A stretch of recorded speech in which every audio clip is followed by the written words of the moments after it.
పోలవరం వంటి ఇరిగేషన్ ప్రాజెక్టులు ఎంత ముఖ్యమో గ్రామాల్లో చెరువుల వంటి సహజనీటి వ్యవస్థలు కూడా అంతే కీలకం. గోదావరి చెంతనే ఉన్న ఏలూరు జిల్లాలో ప్రమాదకర స్థాయిలో భూగర్భ జలాలు ఇంకిపోవడమేమిటి అని డిసెంబర్ 2025లో కలెక్టర్స్ కాన్ఫరెన్స్లో ముఖ్యమంత్రి గారే నివేదిక చూసి ఆశ్చర్యపోయారు. మరి గ్రామాలకు సుస్థిర భవిష్యత్తుండాలంటే నీరుండాలి, ప్రకృతుండాలి, జీవ వైవిధ్యము ఉండాలి. గ్రామ చెరువులు కొంతమంది స్వలాభం కోసం కాదు, గ్రామీణ ప్రజలందరి అవసరాలే ప్రాధాన్యం అని గుర్తించాలి. గ్రామీణ ప్రజలారా, అన్నదాతలారా, మన గ్రామాల్లో వందల ఎకరాల విస్తీర్ణంలో ఉన్న పంచాయతీ పెద్ద చెరువులు కేవలం వేసవిలో కాలువల ద్వారా నీరు నిల్వ చేసుకునే సమ్మర్ స్టోరేజ్ ట్యాంకులు కాదు. అవి ఉద్దేశ్యపూర్వకంగా వర్షాకాలంలో పడే నీటిని ఒడిసి పట్టడానికి, గ్రామాల భవిష్యత్తు నీటి భద్రత కోసం నిర్మించబడ్డాయి. మన ఏలూరు జిల్లా కృష్ణా గోదావరి నదులు టెయిలెండ్ ప్రాంతం. కాలువ నీరు ముందుగా పై గ్రామాలకు వెళుతుంది, మనకు చివరన వస్తుంది, లేదా చాలాసార్లు రాకపోవచ్చు కూడా. ఈ నిజం మన పెద్దలకు తెలుసు. అందుకే ఆర్థర్ కాటన్ కాలం నుంచే అప్పటి ఇంజనీర్లు మన గ్రామాల్లో వందల ఎకరాల్లో పెద్ద చెరువులు నిర్మించారు. ఈ చెరువులు కేవలం కృష్ణా లేదా గోదావరి కాలువల నీటిపై ఆధారపడడానికి కావు. వాటి అసలు లక్ష్యాలు వర్షపు నీటిని నిలువ చేయడం, భూగర్భ జలాలను పెంచడం, వరదల నుంచి గ్రామాలను కాపాడడం, వేసవిలో బావులు, బోర్లు రీఛార్జ్ చేయడం. కొన్ని నెలలు చెరువు ఎండిపోయినట్టు కనిపిస్తే అది పనికిరాదని కాదు.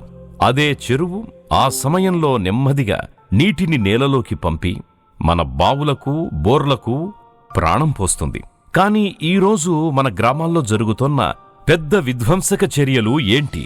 పంచాయతీ చెరువు గర్భంలో, ముఖ్యంగా నీటిని నిలువ చేయాల్సిన వర్షాకాలంలో కొందరు అక్రమ వరి సాగు, ఆక్వా సాగు చేయడం. దీనివల్ల వర్షపు నీటిని తాగు, సాగునీటి అవసరాలకు నిలువ చేసే అవకాశం కోల్పోతున్నాం. 2. చెరువు గర్భంలో అక్రమ సాగు కోసం అప్పటికే ఉన్న నీటిని ఆయకట్టుకు వదిలేసి వరి నారుమడులు ముంచి నష్టపరచడం. 3. అవసరమైనప్పుడు అదే నీటిని ఆయకట్టు రైతులు వినియోగించుకోలేని పరిస్థితి తీసుకురావడం. 4. అక్రమ వరి, ఆక్వా సాగు వల్ల చెరువు నేల గట్టిపడి నీరు భూగర్భంలోకి వెళ్లడం తగ్గిపోవడం. 5. చెరువు నిల్వ సామర్థ్యం క్షీణించడం. 6. అక్రమ సాగులో రసాయనాల వినియోగంతో నీరు, నేల విషపూరితం అవుతుండడం. 7. పర్యావరణ సమతుల్యత దెబ్బతినడం. 8.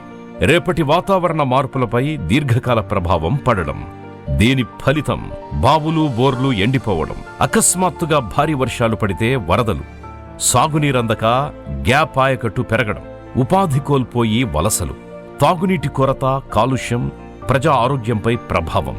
ఈ నష్టం ముందుగా పడేది మనలాంటి టెయిలెండ్ గ్రామాలకే. కాబట్టి ఇది స్పష్టంగా మీకు అర్థమవ్వాలి.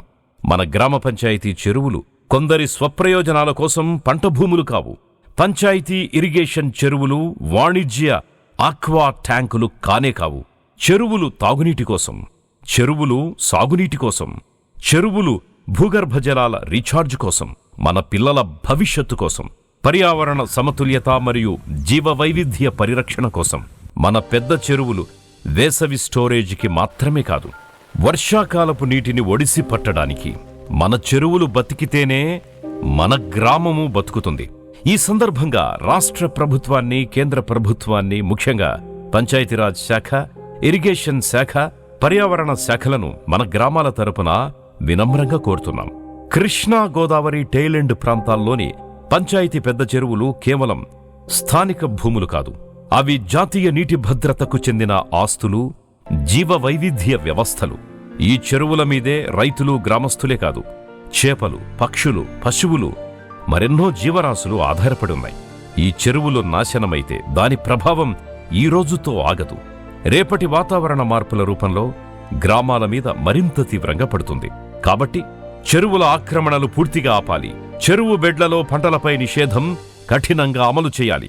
చెరువులను నీటి ప్లస్ పర్యావరణ ఆస్తులుగా గుర్తించాలి.